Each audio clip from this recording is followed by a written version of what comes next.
Gwyn, you have to apologize to the lady, right now. My name is Alice. Please, feel free to call me that. But I'm afraid I don't completely follow. What exactly are you trying to say? I'm really sorry, Miss Alice.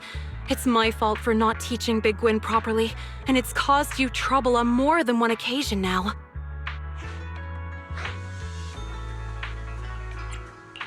I'm kinda confused. Did this Bangbu named Big Gwyn do something that upset you? I have no idea either.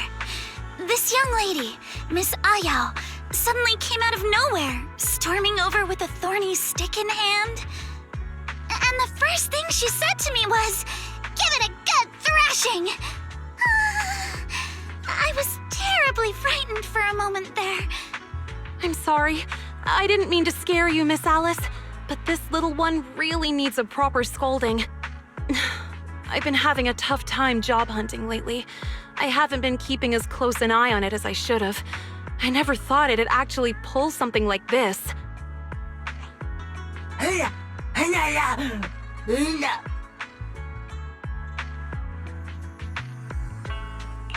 Huh? Could this all be some kind of misunderstanding? Maybe you got the wrong person. That little Bangbu doesn't exactly scream troublemaker to me.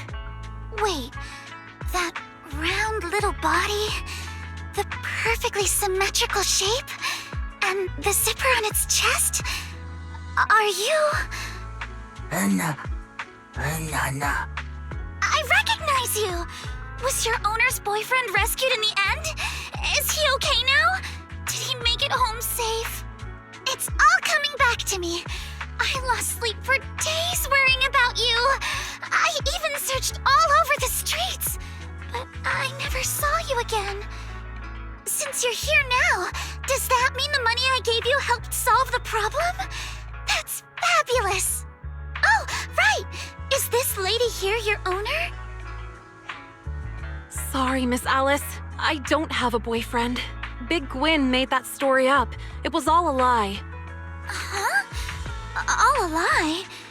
You mean you never had a boyfriend who was kidnapped and held for a huge ransom? Wait, so this Bangbu told you its owner's boyfriend got kidnapped and asked you for ransom money?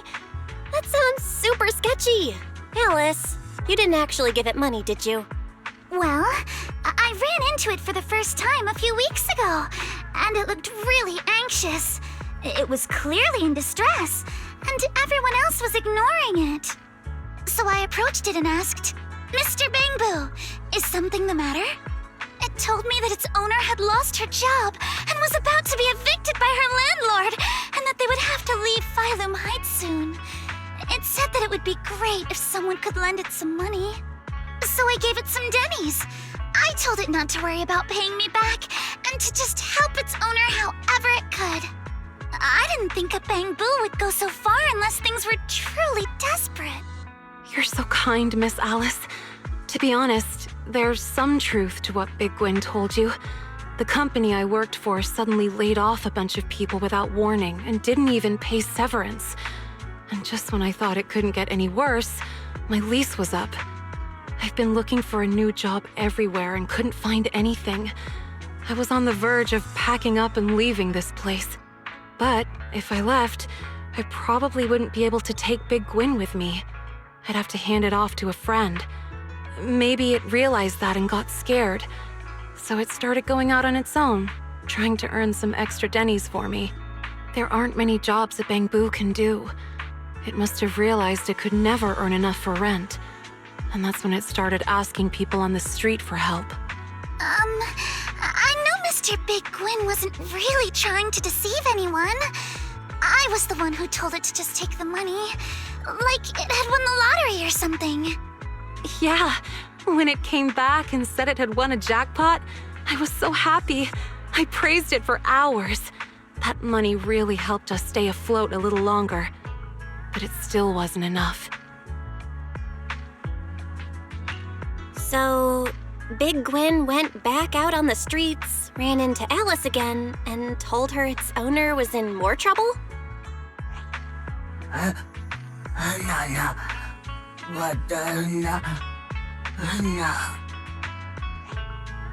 still no excuse for you to trick people.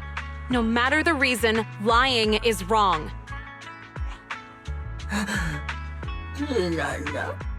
So no one's life was actually in danger after all. That's a relief. When Big Gwen told me about the gang fight and the kidnapping, I really thought something truly awful had happened. But, Miss Alice, this is your money. Even if you gave it to Big Gwen willingly, it's not ours to keep. Please, take these Denny's back, Miss Alice. It might not be the exact amount, but I'll keep working part-time to repay the rest. I'm really sorry. Big Gwen, we're having a serious talk about this when we get home. You've caused enough trouble. Honestly, I think Big Gwen did all this because it was just scared of losing its owner.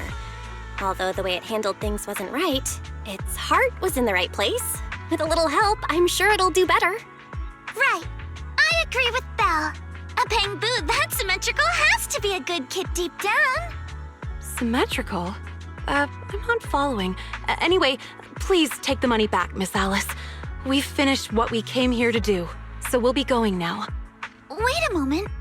Miss Ayao, may I ask what you used to do for work? I studied biotech in school and used to work for a pharmaceutical company, but the business started going downhill. They had to let a bunch of people go with no severance or anything. Miss Ayao, I am not going to accept this money. However, would you be open to me referring you for a job? A job? What do you mean? Miss Alice, you're still a student, aren't you? Yes, but I do have some connections in the pharmaceutical industry. And I happen to know a company that's been short-staffed for a while. You seem to have the right background, so I think you might just be a perfect fit. Once things settle down and you're back on your feet, you can contact me and pay back the money Big Gwen owes.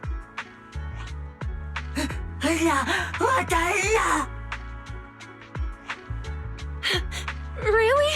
I have a job again? I don't have to leave after all? Of course! Just leave me your contact info, and I'll reach out to you promptly. Miss Alice, even after everything Big Gwen did, you're still so kind to us. I don't even know how to thank you.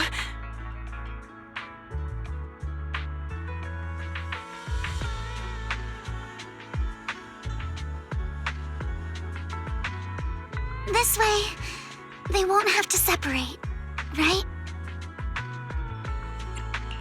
Even though it was a pretty flimsy lie, you still worried about them with all your heart. And even after being deceived, you were still willing to trust them and help them out again. You really are a kind soul, Alice. A kind soul? I'm not really. Besides, the job opening is real, and Miss Ayao clearly has the talents and skills it requires. All I did was give her a little push. Even without me, she and Big Gwen probably still would have pulled through. Plus, it's clear from her demeanor and actions that she's a kind, honest person. Someone like that will always find a way to succeed, no matter where she ends up. But that's exactly what makes you kind, Alice. You noticed a struggling Bangbu when everyone else just walked by. You saw something in a stranger that no one else did. That's not something just anyone would do. And the more you try to deny it, the more convinced I am. You really are a gentle soul. You... Belle, stop saying stuff like that! You're making me blush. In my eyes, the real gentle soul here is clearly... No, let's leave it at that. And don't think I'll cave just because you're looking at me like that.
Exclusive ergonomic design for effortless riding.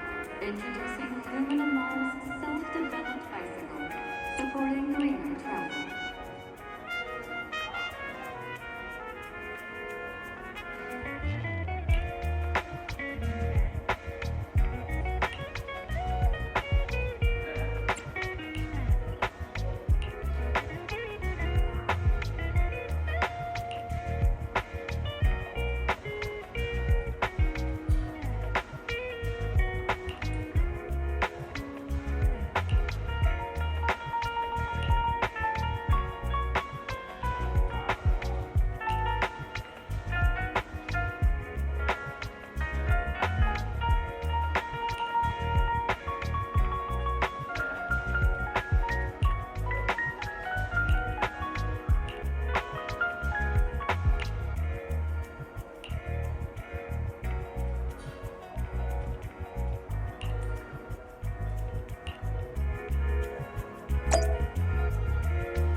Faster and faster. The fourth generation 76.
is the port peak exactly?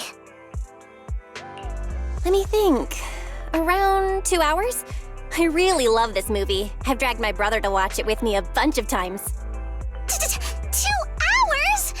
Does it really have to be so long?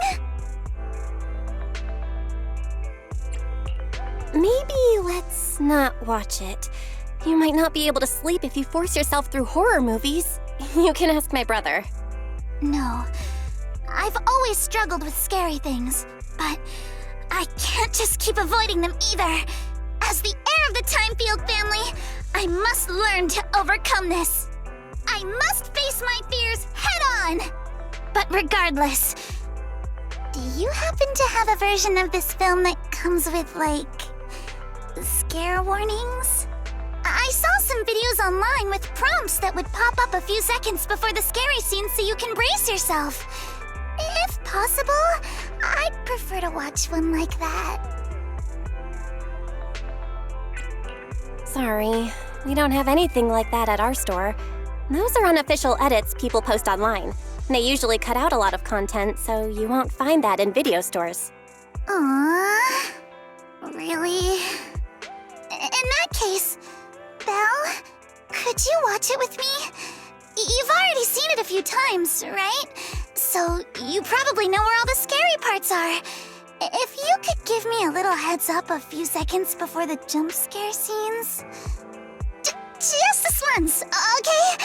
I know it takes time to get used to the scary scenes, but this is my first time watching something like this, so I'll need your help. Sure. Usually it's just Wise watching horror movies with me, so watching this with you will be a first. I'll make sure to give you the heads up before anything scary happens.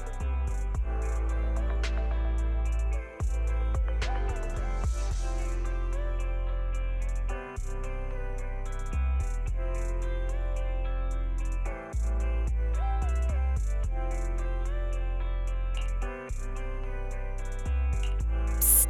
10 seconds from now, the lumberjack will pop up from behind the bed in the cabin. The face is really scary. That scene goes on for about 5 seconds. Okay. 1, 2, 3, 4, 5. Is it over? I'll keep watching then. You were supposed to warn me! Huh? That wasn't scary at all. Even Wise wouldn't flinch at that scene. No, it totally was! The safe house the protagonist is hiding in? Did you notice how asymmetrical it was? Utterly horrifying! Wait, that's what got you? Listen, Alice, I don't think relying on warnings like this is going to help you overcome your fear of horror. You'll never get past it if you don't face it head on. But jumping straight in and watching without help would be far too... How about we try to make those scary scenes funny? Maybe crack a joke to lighten the mood? That's how I help Wise when he gets scared. Okay, like here. In this scene, the protagonist is hiding in a safe house, and the lumberjack is banging on the door trying to get in. But come on, that's super rude, right? There's a doorbell right there, literally right next to the lumberjack. Although, to be fair, the lumberjack probably isn't ringing the bell because he doesn't have any fingers. What a strange way to see the situation. See? When you think about it like that, it makes the whole thing way less scary, right? You're right. I watched the whole scene without even realizing it. Maybe I really can get used to horror movies this way.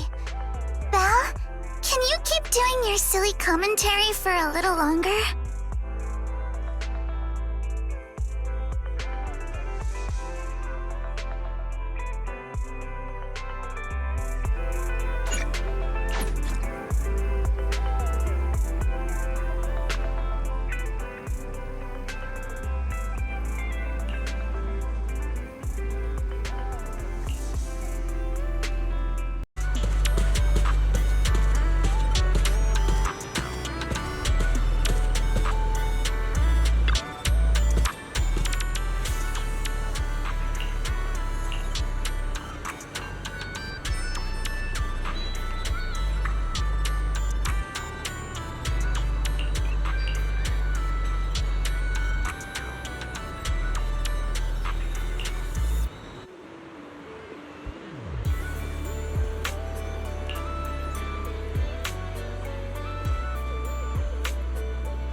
forecast was right!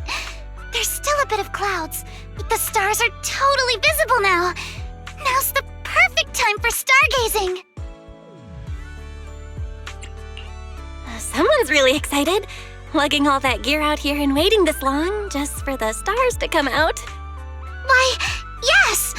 I've been waiting forever for a night like this. The weather's been dreadful these days, and summer would have been over if we waited any longer. I was originally planning to spend the night here, but none of that matters now. Belle, let's look at the constellations. When it comes to summer constellations, you know which one's the most iconic, right? Duh. When it comes to summer, definitely the summer triangle. You're partly correct. Let's go with that. I brought a telescope. Come closer. Let's look for the summer triangle together.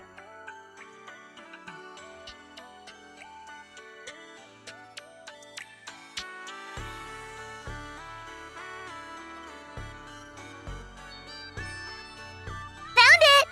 Right there. That's Altair. That one's Vega. And the brightest one over there is Deneb. So that's the summer triangle. Oh, those stars are so bright. No wonder astronomy nerds go crazy over them. That's true. But I didn't come all this way just to see those. Or rather, the summer triangle isn't my main goal tonight.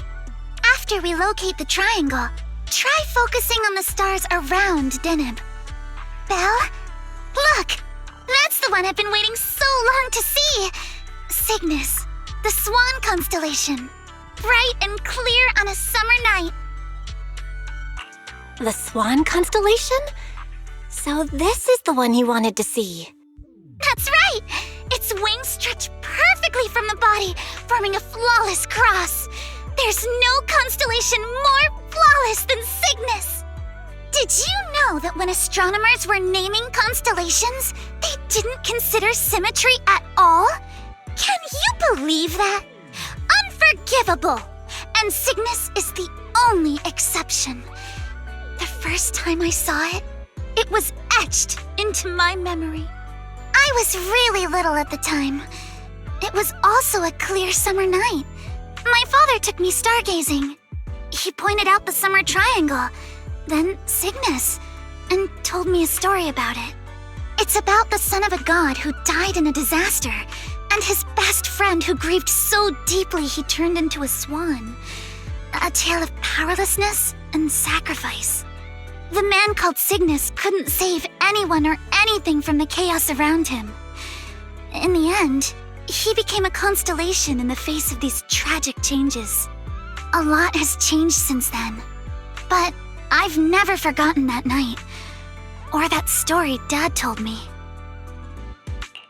So that's why you love Cygnus so much. It's kind of a sad story, but I can feel something else too. I knew you'd get it. You see, the man in the story couldn't change a thing back then. But now he's become the heart of the most symmetrical, most orderly constellation in the whole night sky.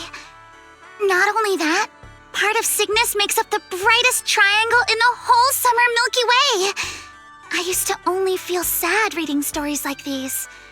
But over time, I started to feel a sense of power. Cygnus shines.